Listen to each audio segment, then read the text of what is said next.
लगभग 1 किला जमीन है।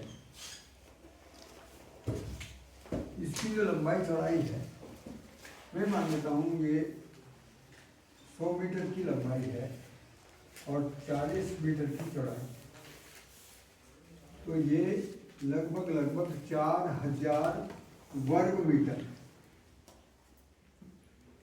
इसको कितना बोलते हैं? 1 एकड़। ठीक है। अब इसको किले में या और भी बहुत सारे नाप के तरीके लोकल तरीके से तो वो बदलते रहते हैं। हम ध्यान देंगे कि हम 4000 वर्ग मीटर में कुछ आमदनी के बारे में सोच रहे हैं। एक चीज़ तो ये कि हम इसको मेड़ पर कुछ पेड़ लगाएं। पहले इसकी मेड़बंदी का एक आकार बनाओ।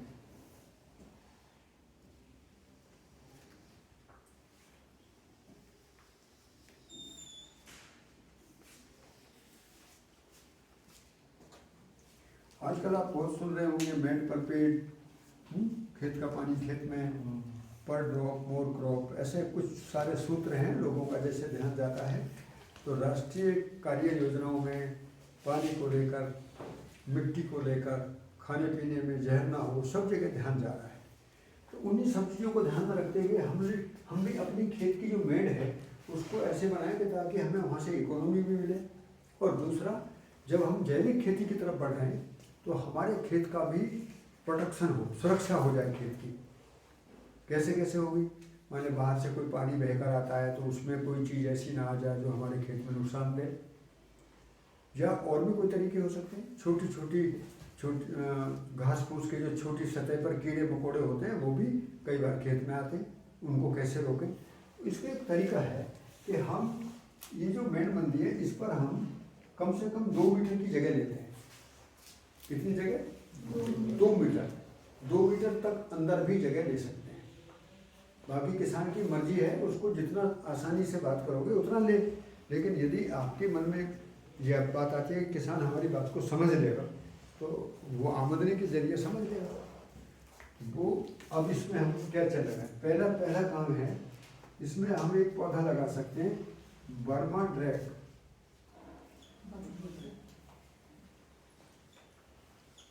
ये पंजाब में खूब मिलता है। ठीक है। ये मिलिया डूबिया करके वैरायटी है और पंजाब में चलती बहुत अच्छी है। मैंने इसको बाकरा डैम है ना, बाकरा डैम से कुछ 28-30 किलोमीटर आगे, हाँ ड्रेक भी बोलते हैं। ऐसे इसका पूरा नाम ड्रेक है।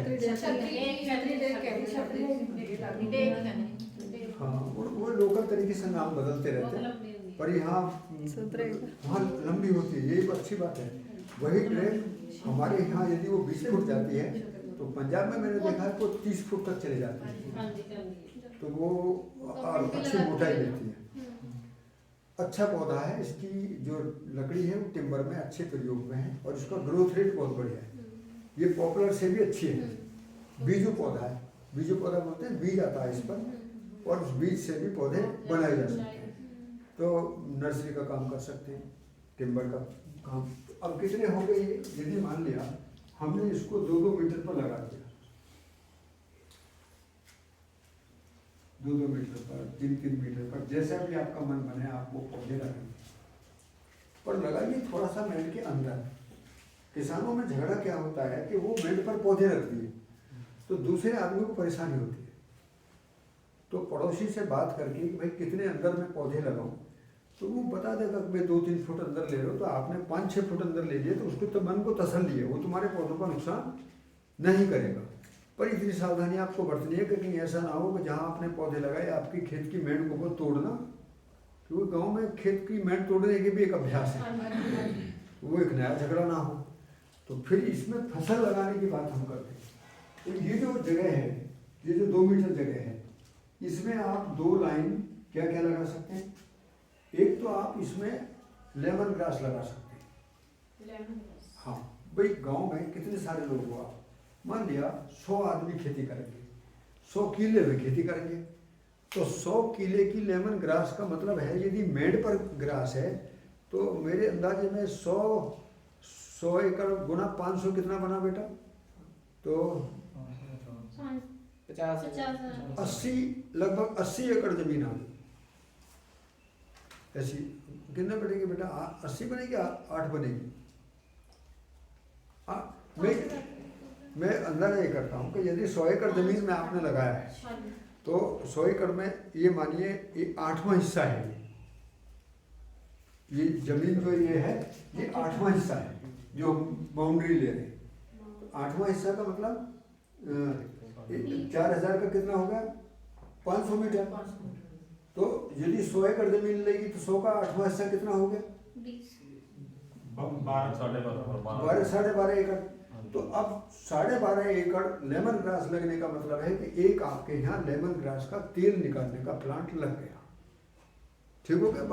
12 एकड़ पर लग जाता है, 10-12 एकड़ पर प्लांट लग जाता है। तो सभी लोगों ने लेमन ग्रास की खेती कहाँ पर की? बाउंड्री में। उससे क्या फायदा हुआ? जंगली जानवर अंदर नहीं आएंगे। 1 एकड़ में लगभग 1 लाख रुपए के आसपास की आमदनी उससे आराम से हो जाती है। 1 सवा तक की आमदनी लेमन ग्रास से एकड़ में होती है। तो 12 एकड़ जो सबका बनेगा तो उसमें कितनी आमदनी बनती है पूरे गांव की? 12 लाख रुपया।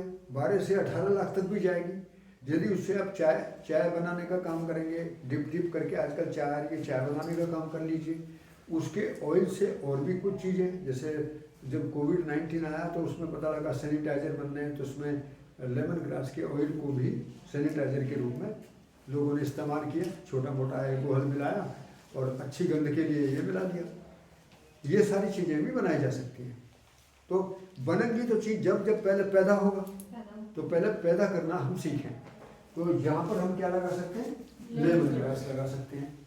दूसरी चीज़ क्या लगा सकते हैं? मान लिया आपके पास में पशु हैं तो पशुओं का चारा भी लगा सकते हैं। तो पशुओं का चारा भी कितने? 2 लाइन। कौन कौन सा चारा लगाएंगे? उसमें 3 घास हैं। एक तो संपूर्णा घास, शंकर नेपियर घास और गुआना घास। ये घास है झांसी अनुसंधान केंद्र जो घास पर काम करता है, चारे पर काम करता है, वहाँ से मिल सकता है। पंजाब में भी कोई होगा, नहीं होगा तो कहीं भी अप्रोच करेंगे वो मिल जाएंगे आपको। बड़ी चीज़ नहीं है, मैं यहाँ आपको दिखा दूंगा वो किस तरीके से काम करती है। हाँ, तो वहाँ सब जगह ये चीज़ बिखरी हुई है, केवल आपको संभालनी है। तो कितना होगा ये मान लिया आपने 500 मीटर में लगाया तो 500 मीटर का मतलब लगभग 1 बीघा ज़मीन। 1 बीघा ज़मीन में 50-60 कुंटल चारा आसानी से निकल जाता है। 50-60 कुंटल चारा एक जगह से, और 10-12 एकड़ में सभी जगह से चारा निकलेगा तो चारे का भी एक काम हो सकता है। ठीक है। अब आप ये भी नहीं लगाना चाह रहे, आप कह रहे हैं कि मैं तो बाउंड्री को रोकना चाहता हूँ, तो एक चीज़ लिख लीजिए, उसका नाम है सतावर। क्या है? सतावर। जड़ी बूटी में जरूर लेके जाओ, छोटे छोटे प्रयोग करो, पर अब जड़ी बूटी की मांग बढ़ गई है। तो नाम क्या मैंने बताया? सतावर। ये क्या करती है? ये शरीर की जितनी कमजोरी है, महिलाओं को हो, पुरुषों को हो, ये सभी के शरीर की कमजोरी दूर करने की दवाई है। और सभी दवाई जितनी भी आपको टॉनिक के रूप में बाजार में मिलती है, उनमें लगभग में ये सतावर होती है। सतावर एक कांटेदार झाड़ी है, खेत में उसको दिखाएंगे। वो कांटेदार झाड़ी में उसके कंद जमीन के अंदर रहते हैं। एक पौधे से 2-2.5 किलो कंद निकल जाते हैं और एक पौधा आराम से 3-4 रुपये का मिल जाता है। तो एक पौधे को लगाने के बाद 18 महीने के बाद, कितने महीने बाद? 18 महीने के बाद इसकी फसल निकल जाती है। इसकी फसल के बीच में हम दूसरी फसल भी कुछ डाल सकते हैं। नहीं डालेंगे तो बाउंड्री पर ये फिर बाहर से किसी को ना तो अंदर आने देगी और बाउंड्री भर जाएगी, पड़ोसी भी खेत नहीं काटेगा। समझ में आ गया ना? तो हम क्या क्या लगा सकते हैं? पहले बताया लेमन ग्रास लगा सकते हैं, दूसरा क्या बताया? चारा लगा सकते हैं, तीसरा क्या? सतावर। अब वो पूछेगा इतने से मैं जुताई कैसे करूँगा? तो ये छोटे किसान जो एक एकड़ से काम करेंगे उनको अब छोटे यंत्रों की ज़रूरत है।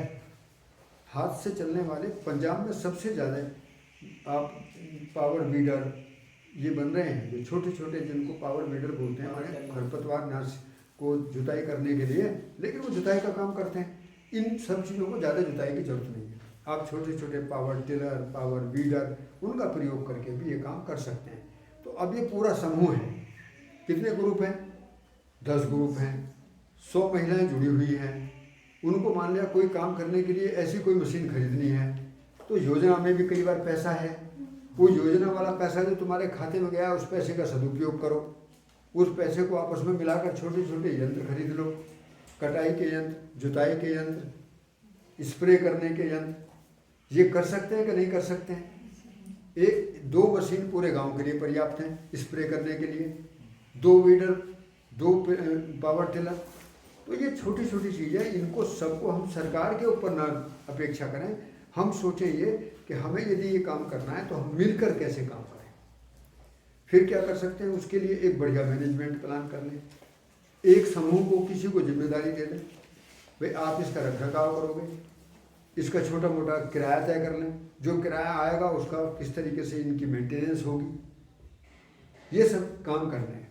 ऐसे ही बीज पर काम करना है। इन सब चीज़ों के बीज एक बार तो आप खरीदेंगे, फिर बीजों को भी आपस में आप बांटेंगे, तो बीज का भी एक काम बढ़ जाएगा।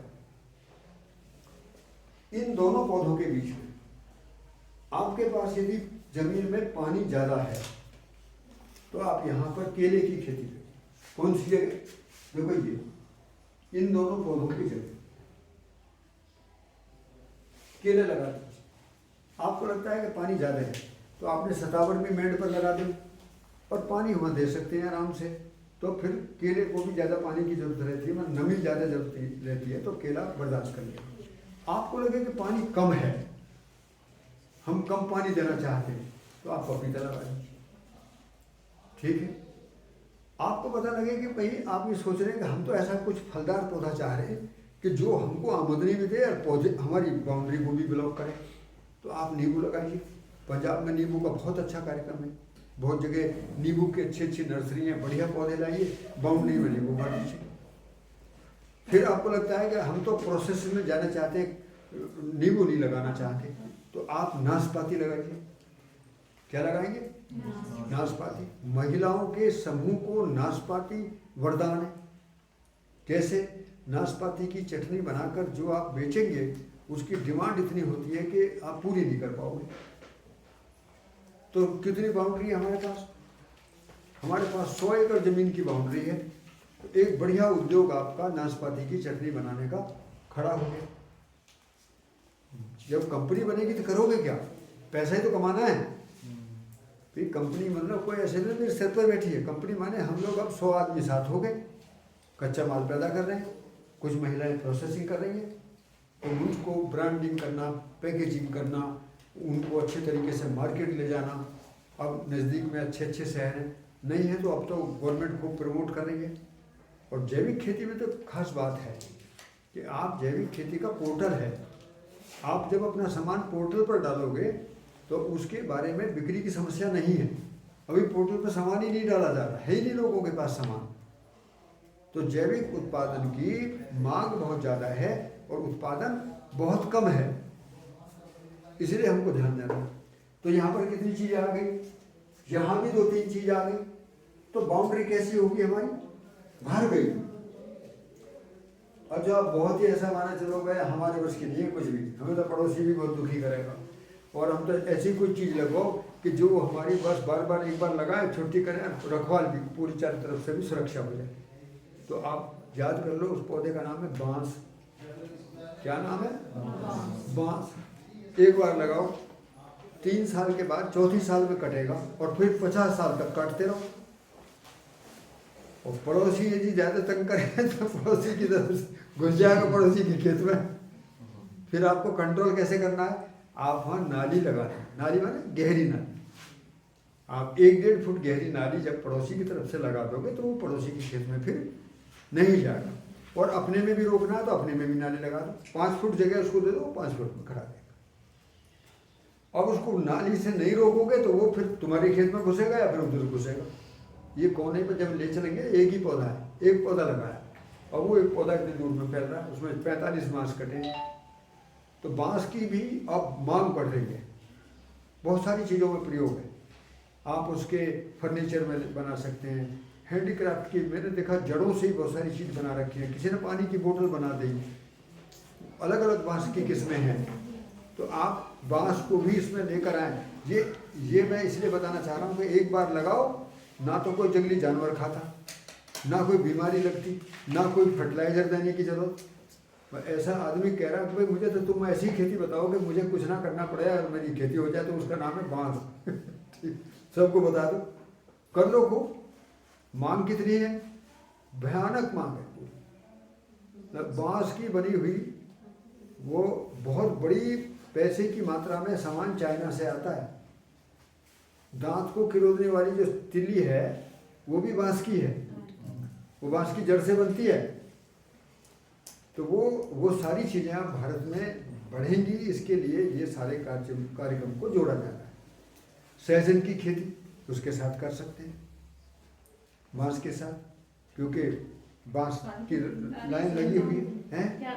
सहजन को बोलते हैं ड्रम स्टिक, मुरिंगा, यहाँ क्या कहते हैं? सुहांजना। बस थोड़े थोड़े नाम बदले, कहीं सहजन, कहीं सहजनवा, कहीं सोजना, हाँ कहीं वैसे उसको ड्रम स्टिक भी बोलते हैं, नाम कुछ और भी है उसका, मुरिंगा भी है। पत्ती खाने में उसकी मतलब भारी मांग है। तो हम कहीं ना कहीं मेड पर ऐसी चीज़ों को लगाएं जिनसे कीड़े बीमारियां भी रुक जाएं, हमारे पैसा भी मिल जाए। और सबसे बड़ा काम जो मेड का है वो है कल्चर बैंक। कल्चर माने खेत के लिए जितना भी जीवांश की जो आपूर्ति है वो माइक्रोब्स के रूप में, ऐसी चीज़ों की जो हमारे खेत के लिए फायदेमंद है, वो सारी की सारी बहकर पर्कुलेट होकर अपने खेत में आएंगी, दूसरे को भी फायदा दें, हमको भी फायदा दें। अब आते हैं हम अंदर हम इस खेत को सर्किट में बांट लेंगे। जैसे मैं बहुत एक उदाहरण के लिए देता हूँ कि 6 फुट की एक नाली, फिर 3 फुट की नाली, फिर 6 फुट, फिर 3 फुट, फिर 6 फुट, फिर 3 फुट। अब इस नाप को हम कई प्रकार से ले सकते हैं। 6 फुट की जगह 7 फुट कर सकते हैं, 3 फुट की जगह 4 फुट भी कर सकते हैं। ये आपको सोचना पड़ेगा मुझे लगाना क्या है, मुझे करना क्या है। तो यहाँ पर आपको अब एक बात को समझना है कि अभी खेती में आमदनी क्यों कम हुई। उसके पीछे एक कारण है कि हमने फसलों के आधार पर खेतों को बंटवारा कर दिया। क्या कर दिया हमने? जैसे एक फसल और एक खेत। अभी तक हमारी खेती कैसी है? एक फसल एक खेत, ये तो है भी। अब हम क्या कह रहे हैं? खेत जो है वो एक है और फसल अनेक है। इससे फायदा क्या हो गया? इससे फायदा ये हो गया कि अलग अलग खेत के बंटवारे होने से एक एक फसल जो है प्रकृति के विरोध में आ गई। जैसे प्रकृति का नियम है विविधता। क्या नियम है प्रकृति का? अब कोई पूछने लगे क्या नियम, कैसे देखेंगे आप इसको? अनेक घास, अनेक प्रकार के पौधे, अनेक प्रकार की चीजें, पेड़ भी वहीं पर है, झाड़ी भी वहीं पर है, घास भी वहीं पर है, कंद वाली फसलें भी वहीं पर है।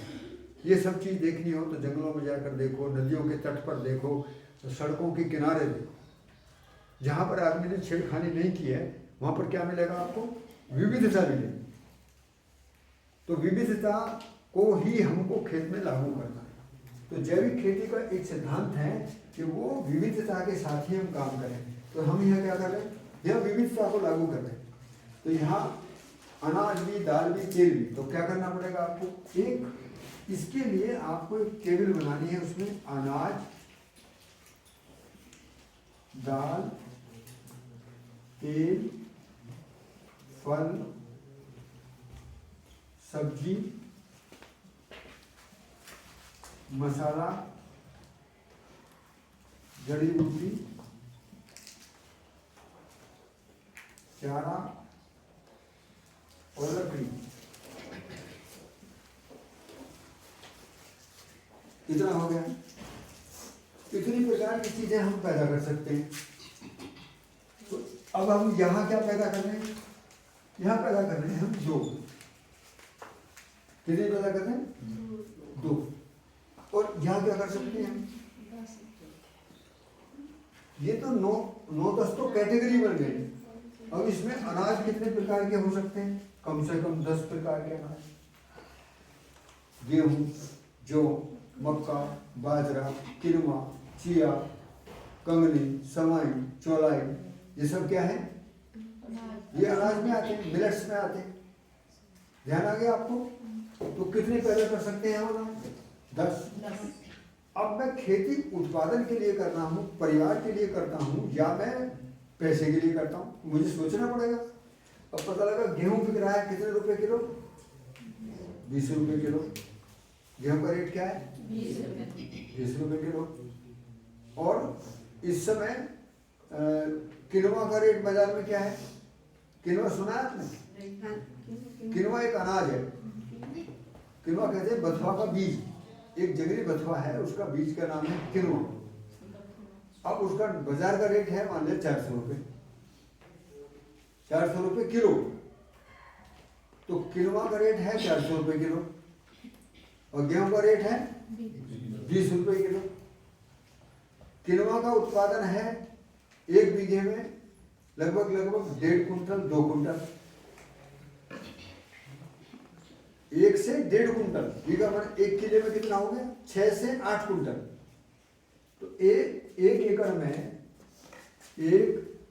मैं किला लिख देता हूँ। 1 किले में कितना बना? गेहूं कितना निकलेगा? 24 कर लेता हूँ मैं। गेहूं कितना लगेगा? 24 कुंटल। और उसी किले में किनवा कितना निकला? 8 कुंटल। ये निकला 8 कुंटल। अभी 8 कुंटल किनवा 800 रुपये का ये आपने कंपनी बनाकर बेचा, मान लिया। अब मैं कह रहा हूँ कि ये 300 को ही बेचा, 400 को नहीं बेचा, 300 का बेचा। कितने का बैठा ये? 2,40,000 का। और ये 24 कुंटल जो है ये कितने का बेचा? 24 कुंटल 2,000 का। कितना बैठा ये बैठा 48,000 का। अब इसको मैं किनवा को और कम कर देता हूँ। भाई आपको हो सके इतना रेट ना मिला तो कहाँ तक नीचे लेके आऊँ रेट को? मैं 100 रुपये करूँ तब कितने का बैठेगा ये? तब 20 से ज्यादा का। ठीक है। अब इन दोनों में अंतर क्या है? गेहूं के लिए मुझे पूरा रासायनिक खाद लगाना, पूरा पानी देना, जितनी भी मैं ताकत लगा सकता हूँ सारा काम मैं गेहूं के लिए लगाता हूँ। इसके लिए क्या करना है? इसके लिए कुछ नहीं करना। ये बथुआ समझते हैं ना? बथुआ साग खाते हैं जिसका, ये बथुआ ही है। बथू, ये बथू है। ये बिल्कुल सूखे की फसल है। पानी इसको नहीं चाहिए, बहुत कम, जुताई कम, खाद बिल्कुल नहीं, बीमारी कोई आती नहीं, थ्रेसिंग बहुत आसान। इसी की जगह दूसरी एक फसल है, उसका नाम है चिया सीड। बाजार में आजकल खूब बिक रहा है। वो है 1,000 रुपये किलो। उसका उत्पादन मान लीजिए ये 8 कुंटल होता है तो वो होता है 3 कुंटल। वो 3 कुंटल यदि 300 रुपये के रेट में मिलता है वो भी 90,000 का। किसान को समझाना क्या है आपको कि आपने जमीन को खराब करा, पानी खराब कर दिया, सब कुछ खराब करके कितना मिला? 48,000। और आप अच्छी जिंदगी जीतेंगे तो लाखों में ले जा सकते हो। और यदि एक किसान करेगा तो उसका खरीदार नहीं मिलेगा।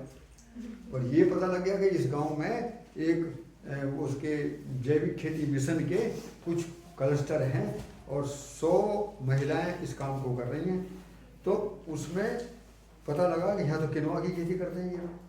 तो आपकी सूचना वहाँ तक चलेगी। सूचना कैसे जाएगी?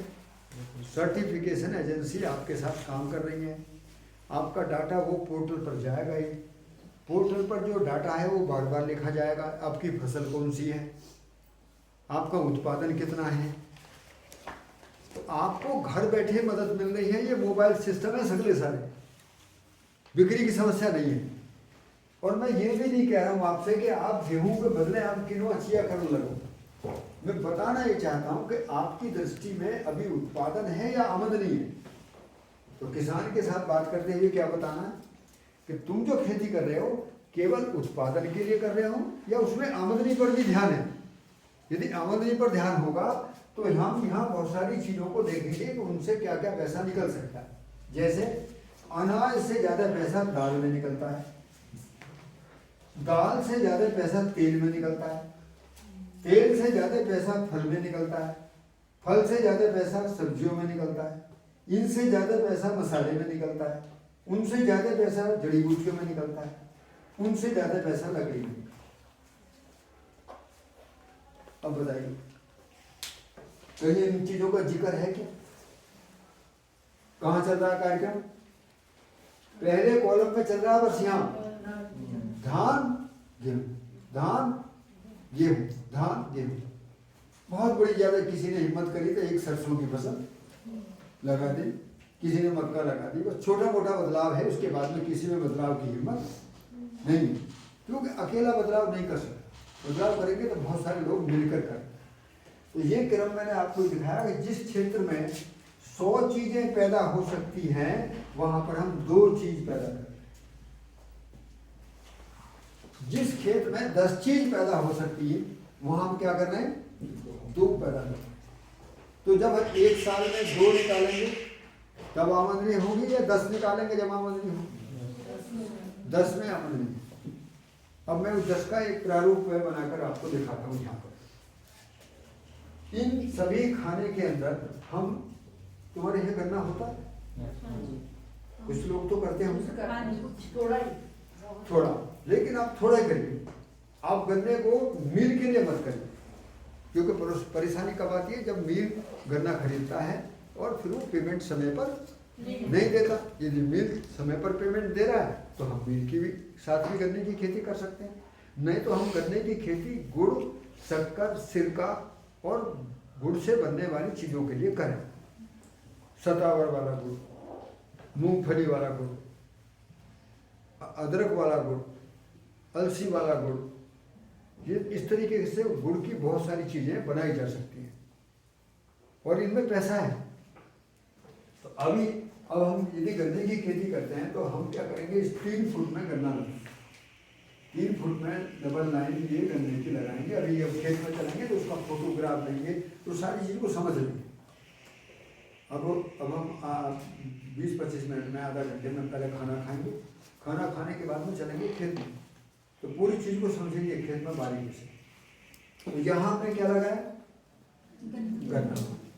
अब आप पूछेंगे गन्ना कब लगाना है, कब से गन्ना शुरू करें? तो देखो, जैविक खेती को शुरू करने का एक जो सूत्र है, इसको अलग अलग लिखते जा रहे हो कि नहीं, जो तुम्हारे याद में रहनी चाहिए। खेत एक फसल अनेक, बीज में ही खाद है। ठीक है। फिर एक चीज़ और निकल कर आई कि वर्षा के बाद में यदि हम जैविक खेती शुरू करते हैं तो सबसे बढ़िया समय है। कब से शुरू करें? फिर किसान तो पूछेगा ना, मैं शुरू कब से करूं? नहीं तो क्या करेगा, वो चलते हुए कार्यक्रम में ही घुसेड़ देगा कहीं और घुस जाएगा। तो हमको जैविक खेती की यदि शुरुआत करनी है तो कब से करनी है? सबसे बढ़िया समय है सितंबर का या अक्टूबर का। कौन सा समय? सितंबर, अक्टूबर। फिर दूसरा समय मान लिया वो थोड़े से पिछड़ गए तो वो अब चल रहा है फरवरी और मार्च। तो 2 समय लिखे आप, कौन कौन से? सितंबर, अक्टूबर, फरवरी और मार्च। ये 2 अवधि है जहाँ से हम ऑर्गेनिक खेती को बहुत अच्छे तरीके से शुरू कर सकते हैं। उससे पहले अपने खेत को तैयार करेंगे। अब खेत को कैसे तैयार करना है? अभी तक आप रासायनिक खेती कर रहे हैं। क्या कर रहे हैं? रासायनिक खेती कर रहे हैं। रासायनिक खेती में जमीन का सबसे बड़ा नुकसान क्या हुआ? जमीन में ना तो जीवाणु है और ना ही कार्बन है। क्या चीज है? ना तो जीवाणु है और ना ही जमीन में कार्बन है। कार्बन समझ रहे हैं? कार्बन का मतलब है जो खरपतवार होते हैं उनका हिस्सा जो जमीन ले लेती है। जैसे आप जब खाना खाते हैं तो आपके खाना जो शरीर को पचता है तो उसका बन जाता है ग्लूकोज। तो जैसे जमीन के अंदर भी जब वो कूड़ा कचरा पचता है तो उससे जमीन के अंदर बन जाता है ग्लूकोज। वो ग्लूकोज का नाम ही वो कार्बन है। तो जमीन के अंदर खरपतवारों के जो अवशेष हैं जिनको हम खाद के रूप में जमीन में डालते हैं, कौन से खाद? जैविक खाद के रूप में, वो सब अवशेष पचकर कार्बन में बदल जाते हैं। तो जमीन में किस चीज़ की कमी है? रासायनिक खेती में खाद डालते ही नहीं। मतलब रसायन खाद डालते हैं, तो कार्बन की कमी है। कार्बन की कमी को पूरा करना क्यों जरूरी है? कि यदि जमीन में कार्बन नहीं होगा तो माइक्रोब्स ना तो पैदा ही होंगे ना वो काम करेंगे। यदि तुम बाहर से भी डालोगे तब भी काम नहीं करेंगे। मैंने आप एक बहुत अच्छे आदमी को लेकर, बहुत ताकतवर आदमी, बहुत काम करेगा, उसको खाने रहने सोने को कोई जगह ही नहीं है, तो क्या करेगा? 2-4 दिन में भूखा मर जाएगा। यही हाल माइक्रोब्स के लिए होगा। तो एक चौथा सूत्र क्या समझ में आया आपका? कि माइक्रोब्स जब ही काम कर पाते हैं जब जमीन में कार्बन ठीक होता है। और कार्बन कैसे ठीक करोगे? अब 20 साल से तो आप रासायनिक खेती कर रहे हो, उसमें से सब कुछ उड़ा दिया आपने। तो कार्बन को कैसे मजबूत करें? तो इसके लिए एक बहुत बढ़िया चीज लिख लो कि आप कार्बन बढ़ाने का तरीका, कार्बन वृद्धि कारक क्रिया। अब क्या करेंगे आप? सितंबर अक्टूबर से पहले किसी भी ऐसी फसल के द्वारा जब खेत खाली हो, जैसे मक्का की फसल का खेत खाली हो जाता है, या हमने पशुओं के लिए चारा लगाया था वो चारे का खेत खाली हो गया, धान का खेत, यदि हम धान के खेत को स्टार्ट करेंगे तो धान का खेत अपने आप में कमजोर है, तो हम क्या करेंगे? हम 2-3 महीने के लिए एक फसल का गैप दे देंगे। क्या करेंगे? थोड़ा धैर्य रखेंगे कि जल्दबाजी नहीं करेंगे कि धान की फसल नहीं है तो मैं मर जाऊंगा, क्योंकि हमको धान की फसल से ज़्यादा आमदनी आगे निकाल लेनी है। तो हम उस धान की फसल वाले समय में क्या करेंगे? खेत को हरी खाद दे देंगे। क्या देंगे खेत को? हरी खाद। अब हरी खाद क्या होता है बताओ? सनई या ढैंचा, 2 ही चीजों को जानते हैं। तो आपको ये नहीं जानना। आप इसमें देखो, दाल वाली फसलों के बीज सबसे ज्यादा, दाल वाली फसलों के बीज सबसे ज्यादा। मान लिया आपको 20 किलो बीज डालना है, तो 20 किलो बीज में कम से कम 8 किलो बीज किस चीज के? दाल वाली फसलों के। फिर उसमें कौन से? थोड़ी मात्रा में तेल वाले, फिर थोड़ी मात्रा में कोई मसाला, मेथी धनिया जैसी चीजें, फिर कुछ अनाज की चीजें भी हो सकती है। जितनी चीजें जमीन में पैदा होती हैं उन सब के जो बीज आपको मिल सकते हैं उन सबको मिलाकर 15-20 प्रकार के बीजों का, कितने प्रकार के बीज? 15-20 प्रकार के बीजों का 20 से 25 किलो मिक्सचर बनाओ। कितना? 20 से 25 किलो। कितने के लिए? 1 एकड़ के। 1 एकड़ खेत में 1 किले जमीन में 20-25 किलो का एक मिक्सचर बनाओ, जिसमें दाल भी हो, सब्जियों के बीज भी हो सकते हैं, मसाले के भी हो सकते हैं, तेल वाली फसलों के भी हो सकते हैं, अनाज के भी। कितनी चीजें यहाँ दिखाई दे रही है आपको? इनमें से जो चीज आपको आसानी से मिल जाए, इसमें कोई शर्त नहीं है। और तराजू भी नहीं तोड़नी है। ऐसा नहीं कि बिल्कुल सुनार की तरह सोना तोड़ रहे हैं, 2 दाने इधर 2 दाने इधर। ठीक है? इसका अनुपात कैसे जांचोगे? जैसे हम अपने भोजन में अनाज कितना खाते हैं, दाल कितना खाते हैं, फल सब्जी कितना खाते हैं, मसाले कितना खाते हैं, ये अनुपात आपको पता है कि नहीं पता है? पता है कि नहीं पता है? पता? मोटा अंदाजा कोई ऐसा ही कर लो और उसको खेत को दे दो। कितने दिन के लिए? 2-2.5 महीने में ये फसल तैयार हो गई। तैयार होने के लिए आप क्या करोगे बाद में? इसके 2 तरीके। एक तो हम इसको जमीन में किसी चीज के जरिए पलट देते हैं। ठीक है? हरी खाद जोतने का ये तो तरीका है। आजकल बहुत सारी मशीन आ रही है, रोटर जैसी मशीन है, मल्चर जैसी मशीन है, उनसे कहीं ना कहीं काट पीट के इसको जमीन के अंदर पलट देते हैं। एक और भी तरीका है कि यदि हम इसको, बरसात हो रही है और बरसात में पानी खेत में भरा हुआ है, ये काफी ऊंचाई है, तो रूटर से पानी में ही काट दें। क्या करें? एक तरीका क्या है कि पानी के समय पर हम इसको मल्चर से काट दें, ऊपर जमीन की सतह पर ही छोड़ दें, बरसात होती रहेगी, गलता रहेगा और फिर जड़ जमीन के अंदर रहेंगी और ये आराम से जब खेत जुताई आएगा तो हम जुताई कर देंगे। दूसरा तरीका ये है कि हम इसको पूरे को ही कीचड़ में ही काट दें, पड़लिंग नहीं करते जैसे धान की पड़लिंग करते हैं, तो पड़लिंग कर दें। इन दोनों तरीकों में कोई भी कार्बन या कोई भी जीवांश का अवशेष ऊपर नहीं उड़ता। कहाँ जाता है? वो पानी के साथ घुलनशील हो जाता है या फिर वो ज़मीन की सतह पर पड़ा रहता है, तो ज़मीन की सतह उसको उस पर कीड़े मकोड़े जितनी भी चीज़ें पैदा हो जाती हैं। ये है, इसको बोलते हैं ज़मीन की कंडीशनिंग करना। अब ज़मीन हमने तैयार कर दी, क्या हो गया? उसका कार्बन तैयार हो गया। कितना समय लगा हमको? 2-3 महीने। तो जब एक अच्छा काम हम करना चाहते हैं तो लंबे काम के लिए हमको एक जगह कहीं गैप रख के जैसे अब आप दौड़ते भी हैं तो दौड़ने से पहले एक बार आदमी रुकेगा तो सही। भाई हम पहले इधर को जा रहे थे, अब हमको इधर जाना है। पहले रासायनिक खेती माने इधर जा रहे थे, अब जैविक खेती माने इधर जाना है, तो कहीं रुकना तो है जरूर। तो वो रुकने की जगह है, उसको बोलते हैं कन्वर्जन पीरियड। जो अब हम यहाँ से हम कन्वर्ज हो रहे हैं, बदल रहे हैं, तो उसमें आपको क्या करना है? हरी खाद डालना। कितने प्रकार के बीज? 10-12 प्रकार के बीज। कितना वजन? 20-25 किलो वजन। कितने में? 1 किलो। कितने समय के लिए? 2-2.5 महीने के लिए। फिर उसको पानी में जुताई करो, उसको मल्चिंग करो। ये सब करने के बाद में आपका खेत तैयार हो गया। अब सितंबर में आपको जमीन इतनी मजबूत मिली है कि उसमें कार्बन भी पूरा है, उसमें बैक्टीरिया भी बहुत हैं, क्योंकि जमीन में बरसात में ही बैक्टीरिया डेवलप होते हैं। ये पंजाब के लिए बेटा बहुत बड़ा काम करोगे आप लोग, यदि आपने ये मॉडल कहीं ना कहीं बना दिया और आप यहाँ से संकल्प लेके जाना कि आपको ये काम करने हैं। कभी नुकसान नहीं होगा, मैं आपको विश्वास दिलाता हूँ, कभी नुकसान नहीं होगा। जो कोई जोखिम नहीं, कोई जोखिम नहीं। और जो तुम ये कृषक सखी बन के वैसी की वैसी रह गई तो अपराध लगेगा, क्योंकि सरकार ने भी और समाज ने भी आप पर भरोसा किया है। आपका भी ये जिम्मेदारी बनती है। इतनी दूर से आए, इतनी मेहनत कर रहे हैं आप लोग भी, हम भी आपके साथ यही काम कर रहे हैं। तो यहाँ पर अब हमारा खेत तैयार हो गया। अब हम जब इसमें बीज डालेंगे, बीज रखेंगे, तो क्या काम होगा? अब बीज के द्वारा बैक्टीरिया डेवलप होगा। अब बैक्टीरिया कारखाने से लाना नहीं है। कौन बैक्टीरिया को डेवलप करेगा?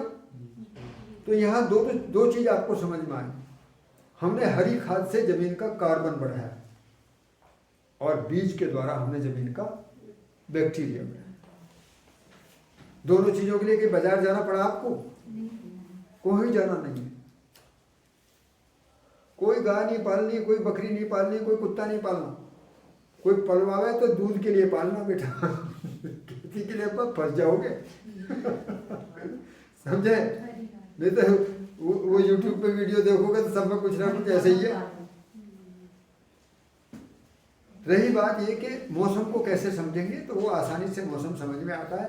सर्दी गर्मी सब कुछ आता है। मैं एक छोटा सा उदाहरण देता हूँ आपको बस। हमने एक पहले यहाँ मधुमक्खी पालन का काम करा है। मैं मधुमक्खी पालन का काम भी 50-60 हज़ार लोगों को करा है। तो उस समय एक आदमी ने मेरे से सवेरे सवेरे एक सवाल पूछा कि अब क्या मधुमक्खी के बक्से की जो बोरी है उसको हटा दें? तो मैंने अपने मन में सोचा कि मैं यदि हर आदमी का ऐसे ही उत्तर देने लगूंगा तो हर आदमी मुझसे ये पूछेगा कि मैं इसका दरवाजा खोल दूं, अब मैं इसकी बोरी हटा दूं, या अब मैं इसको पानी पिला दूं। अब मुझे तो समझ में नहीं है वो क्या होगा। तो हमने उसको एक उत्तर दिया, क्या तुमने अपनी रजाई हटा दी? क्या उत्तर है? फिर रात को ठंड में आप सोते हैं तो बोरी आपने ठंड के लिए लगाई थी, मक्खी को ठंड लगती है। तो मैंने उससे पूछा क्या तुमने अपनी रजाई हटा दी? बोले हाँ, हमने तो 10-12 दिन हो गए, अब रजाई हम उड़ते ही नहीं है। तो फिर मक्खी को क्यों उड़ा रखी? तो मक्खी की भी हटा दे। छोटी सी बात है ना समझ में? तो जाड़े आ रहे हैं, मुझसे पूछेंगे कि मैं जर्सी पहन लूं? ये तो कोई तुम की बात है नहीं, इतना तो सेंसर है। प्यास लग रही है, पानी पीना है, भूख लग रही है, भोजन करना है, ठंड लगी है, कपड़ा पहनना है। आम बात है ना। तो यही यहाँ पर हमको ये समझ में आ रहा है कि अब हम मौसम के मिजाज को देखकर, कब जब वर्षा काल खत्म हो गया और अब क्या आने वाला है, अब सर्दी आने वाली है, तो मेहनत करने का बड़ा आराम है। बारिश बरसी थी, बारिश में जमीन को खनिज मिलता है, पानी मिलता है, खरपतवार उगते हैं, बैक्टीरिया पनपते हैं, कीड़े मकोड़े उगते हैं, तो जमीन की उर्वरता जो है बढ़ जाती है। बढ़ानी नहीं पड़ती, बढ़ जाती है। अब करना क्या है आपको, यहाँ पर आप गन्ना लगाएंगे, गन्ने के साथ लगाएंगे लहसुन। क्या लगाएंगे, गन्ने के साथ लगाएंगे लहसुन। किसी वजह से लहसुन लगाने से चूक गए तो फिर अक्टूबर के महीने में लगा देंगे प्याज, दिसंबर तक। भाई अक्टूबर तक लहसुन चलेगा, सितंबर में गन्ना लगाया, अक्टूबर में लहसुन नहीं लगा पाए तो नवंबर दिसंबर में जब भी आपका मन माने प्याज।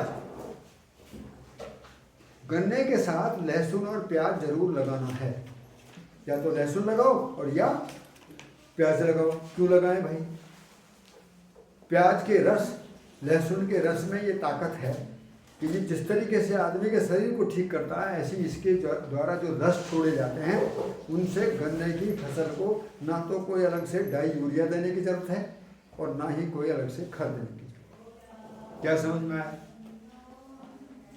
खाद खत्म हो गया।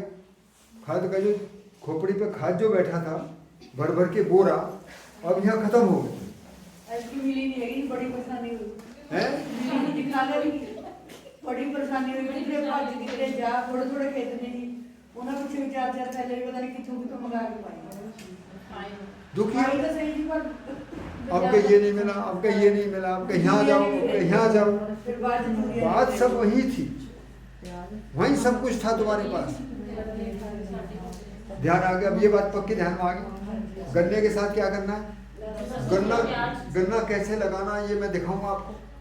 10-20 गन्ने की गांठ कटवा देंगे, यहाँ से अभी ले जाना, ले जाके लगा देना, फिर आगे वो बीज हो जाएगा। ये जल्दी से बार बार आने नहीं होते, उसको क्या देना बेटा, 85 का गन्ना मैं उसको बोल दूंगा, वो काट देगा थोड़ा सा, ठीक है। तो कहीं भी एक ग्रुप जिसके पास जगह है वो मैं 2-3 वैरायटी उनको दे दूंगा, आप लगाएं उनको आराम से, फिर गन्ना हो जाए, गन्ने को फिर बांटो सबको। ऐसी तो एक फसल होगी गन्ना, गन्ने के साथ दूसरी फसल हो गई लहसुन। अब ये जगह कितनी है, ये है 6 फुट और ये कितनी है 3। तो 3 में तो गन्ना लग गया, लहसुन भी लग गया। 6 फुट में क्या लगाएंगे, 6 फुट में आप आलू लगा सकते हैं, मूली, सलजम, गाजर, चुकंदर लगा सकते हैं, आप मटर लगा सकते हैं, आप चना लगा सकते हैं, आप गोभी लगा सकते हैं। जाड़ों में जितनी भी सब्जियां हैं वो सब लगा सकते हैं, जो आपको अच्छी लगे, जितना आपको लगे कि हम सब मिलकर ये काम करेंगे। इसके बाद में यहाँ पर पहले आपने क्या लगाया, सब्जी या दाल, और इसके बाद में हल्दी। कितनी हो गई यहाँ पर सर, 2। कोई झंझट नहीं है, इसको 1 किले वाला किसान भी कर सकता है और 1000 वाला भी कर सकता है। सब मशीनों का खेल है। 3 फुट की नाली, 6 फुट की नाली, ट्रैक्टर से सारा डिजाइन बनाओ, छोटी मोटी लेबर का खर्च होगा, बीज लगवाओ। कोई आपत्ति है इसमें, कोई आपत्ति नहीं है इसमें, छोटे बड़े का मुद्दा नहीं है इसमें, मुद्दा खोपड़ी का है। दिमाग नहीं लगाएंगे तो कोई कार्यक्रम नहीं। एक दर्जी कपड़ा बनाता है तो काटता है तो दिमाग लगाता है, नहीं लगाता है, नहीं तो बाजू की जगह पजामा बना देगा। सारा उल्टा खेल है। तो खेत को ही नाप तोल करना, खेत में कहाँ चीज लगानी है, क्या पैदावार लेनी है। यहाँ ये पता लगा कि हमने गन्ने का उत्पादन किसानों के बराबर लिया और जगह 1/3 दे। जगह कितनी है ये, 3 फुट 6 फुट में 1/3। तो जमीन कितनी दी आपने, 1/3। उत्पादन कितना दिया, किसानों के बराबर। कितना, 300 कुंटल, 400। और आपको प्याज भी मिल गई, लहसुन भी मिल गई, और बड़ा काम ये हो गया आपको खाद भी वही मिल गया। आपको और बड़ा ये फायदा हो गया, आप गन्ने को बीमारी नहीं लगेगी, क्योंकि लहसुन तो आप रोज एक पोथी खाओ आपको भी बीमारी नहीं लगेगी। आपने गन्ने को भी लहसुन खिला दिया, जब आपने को दिया ही नहीं था तो बाजार से दवाई खरीदते रहो। समझ में आ रहा है ना पूरा? सर एक गन्ने का बता सर, एक बार फिर से हैं? एक गन्ने का बता ना फिर से एक बार, आप बोल रहे हैं ना खेत में समझ में आ जाएगा, ठीक है। खेत में सारा गणित लिखूंगा, ठीक है। 1 मीटर में 3 गांठ लिखो, ये लिख लो, 1 मीटर में 3 गांठ, 1 गांठ में 5 गन्ने, 1 मीटर। देखो ये नाली है ना, ऐसे ये नाली है, इस नाली में 1 गांठ यहाँ लगाई, 1 गांठ यहाँ लगाई, 1 यहाँ लगाई, तो ये जो जगह है ये 1 मीटर है, और ये आगे तक मान लिया है ये 30 मीटर, ठीक है। तो 30 मीटर में कितनी गांठ होगी? 90 गांठ होगी। और 1 गांठ में कितना कितना गन्ना हो गया? 5 गन्ना। 1 गन्ने का वजन 2 किलो, 5 का कितना हो गया? 10 किलो। तो 10 किलो के हिसाब से कितना गन्ना आ गया? 9 कुंटल। एक जगह से कितना आ गया? 9 कुंटल। ये कितना बैठा? 3। ये कितना?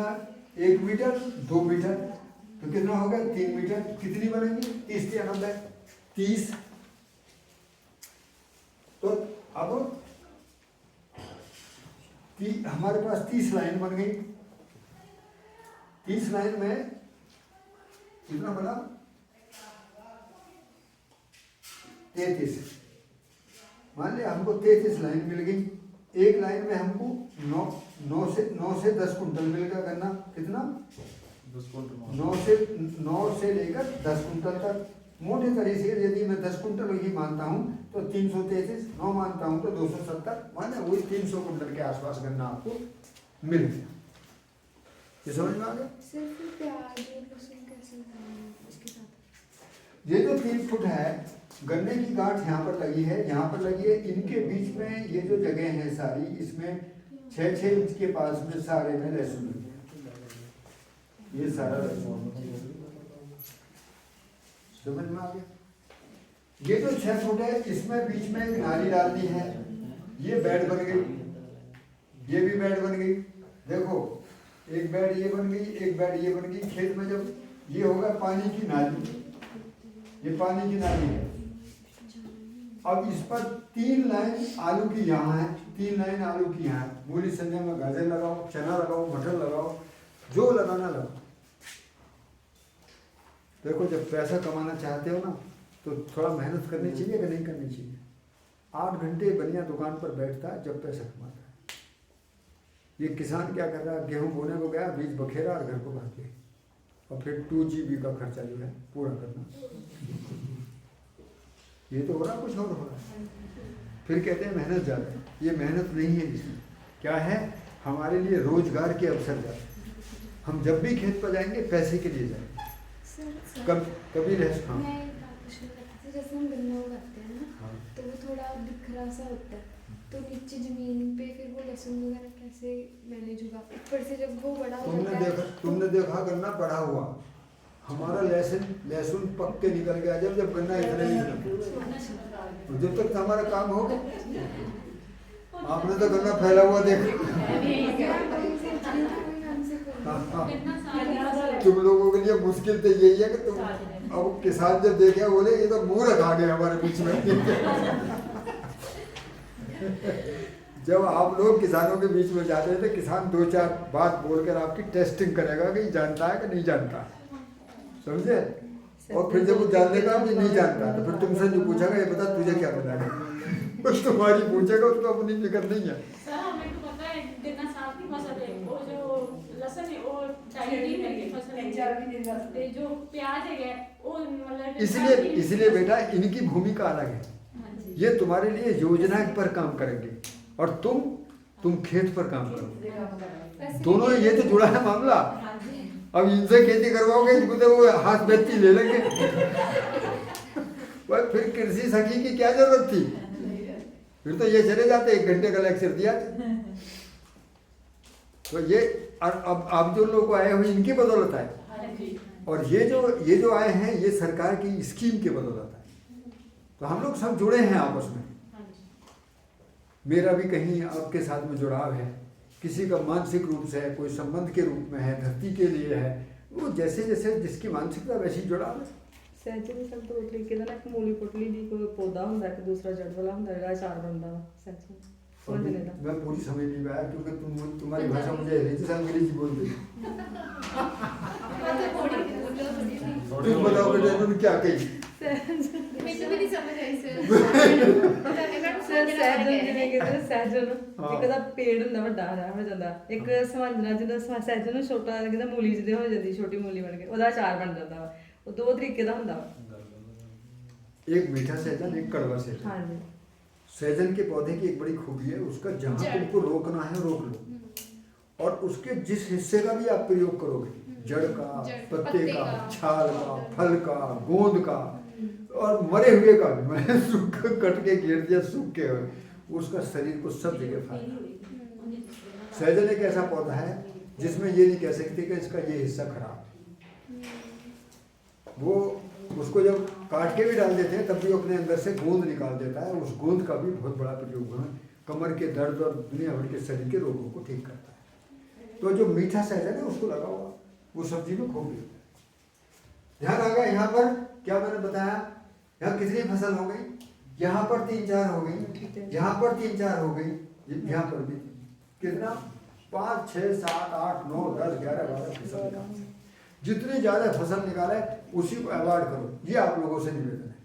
अपने खेत में जो ज़्यादा से ज़्यादा फसल निकालता हो, साल भर में उसको एक बार इनाम देने की घोषणा हमारी तरफ से कहो सरकार से जाए कि जो डाइवर्सिफिकेशन को प्रमोट कर रहे हैं उन किसानों को हमको इनाम देना चाहिए। वो इकोनॉमी भी निकालेगा, वो पैसे भी निकालेगा, जमीन को भी ठीक करेगा, दूसरे को भी प्रेरणा देगा, क्योंकि उसने अब कार्बन क्रेडिट दुनिया भर की चर्चा हो रही है, सारी कंपनियों का खेल, किसान को क्या पता कौन सा कार्बन क्रेडिट। तो जो ऑर्गेनिक फार्मिंग करेंगे ये अपने आप ही इस तरीके से करेंगे। एक मॉडल तो ये है इसको खेत में दिखाने की। एक और सिंपल मॉडल मैं पंजाब के हिसाब से बता रहा हूँ। हम गर्मी के महीने में हल्दी लगाते हैं, तो ये इस तरीके से मेड़, जैसे ये मेड़ बन गई, फिर ये नाली हो गई, ये हल्दी लग गई, ये क्या बन गई, ये मेड़ है। मेड़ पर क्या लगा दिया हमने, हल्दी, और ये होगी नाली। तो क्या करेंगे, ये हल्दी लग गई अप्रैल के महीने में, मई जून जुलाई में धान की पौध तैयार करके इसमें 3 लाइन हम धान की लगा, क्या करेंगे 3 लाइन धान की, किसमें, हल्दी में। देखो ध्यान से सुन लो, हल्दी खड़ी है, हल्दी में क्या लगा दिया, धान। तो अब आपको पड़ोसी नहीं करेंगे तेरे में हल्दी खड़ी है, हमारा धान कट गया, अब धान तुम्हारा भी कटेगा। फर्क इतना है, वो 1 बीघे में 4 कुंटल निकालेगा, माने वो 20-25 कुंटल निकालेगा, तो आप 10-12 कुंटल निकालोगे, क्योंकि जितना एरिया दिया उतना निकालोगे, लेकिन निकालोगे। अब इसके बाद में क्या करोगे, अक्टूबर के महीने में धान कट गया, तो आप इस खेत में जूके तो कुछ नहीं करना है, हल्दी खड़ी है, आप इसमें अलसी समझते हैं, अलसी बखेर देंगे। क्या करेंगे, अलसी बखेर देंगे, और अलसी निकलेगी आपके 1 किले में 6 कुंटल। तो यदि ये 1 किले में है तो एक किले में हल्दी जो निकलेगी वो निकलेगी लगभग 60 कुंटल।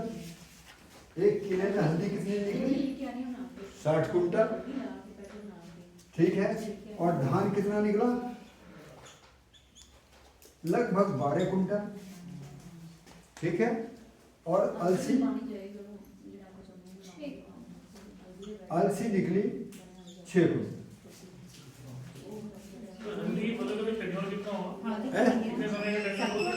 हल्दी की फसल 8 से 10 महीने की है, 12 महीने में खो सकते हैं।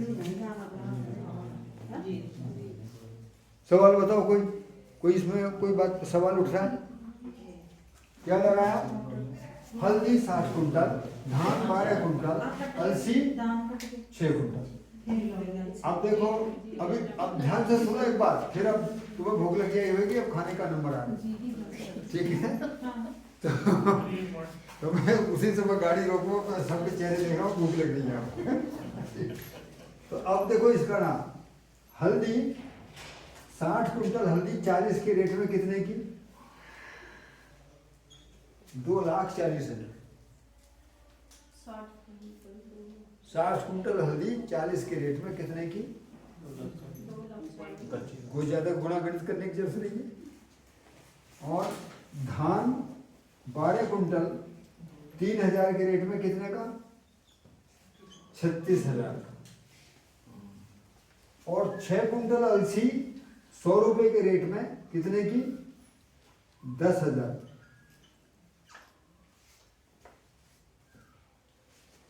अब मैं किसान से ये पूछना चाह रहा हूं कि इसमें प्रमुख फसल कौन सी है? कौन सी है? हल्दी। और उसकी खोपड़ी में कौन सी बैठी है? धान। जो सबसे कमजोर है, जो सबसे कमजोर है उसकी खोपड़ी में बैठा है। वो खेत में इसी को देखेगा बस, पर धान तेरे में ठीक है। उसको ये नहीं दिख रहा कि हल्दी की इकोनॉमी क्या है, उसको ये नहीं दिख रहा कि अलसी की इकोनॉमी क्या है। इसके लिए कुछ नहीं करना, केवल आपको 2.5 से 3 किलो बीज आपने बखेरा, कुल 300 रुपये खर्चे की फसल है ये। और कुछ नहीं करना, ना घास निकालनी ना कुछ करना। खेती घाटे का काम नहीं था बेटा, खेती था समझ का काम, हमने जोड़ दिया कहीं और चीजों से। इस सर एक एकड़ में 1 एकड़ माने किले में। हाँ। 2.5 से 3 किलो का बीज। अधिकतम 4 किलो, इतना काम करना। बीज बखेना, बाकी काटो और निकालो। बढ़िया। खाना खाने के बाद चलेंगे खेत में। खेत में उन सब चीज़ों के फोटो लो, उनको समझो। फिर खाना खाने के बाद में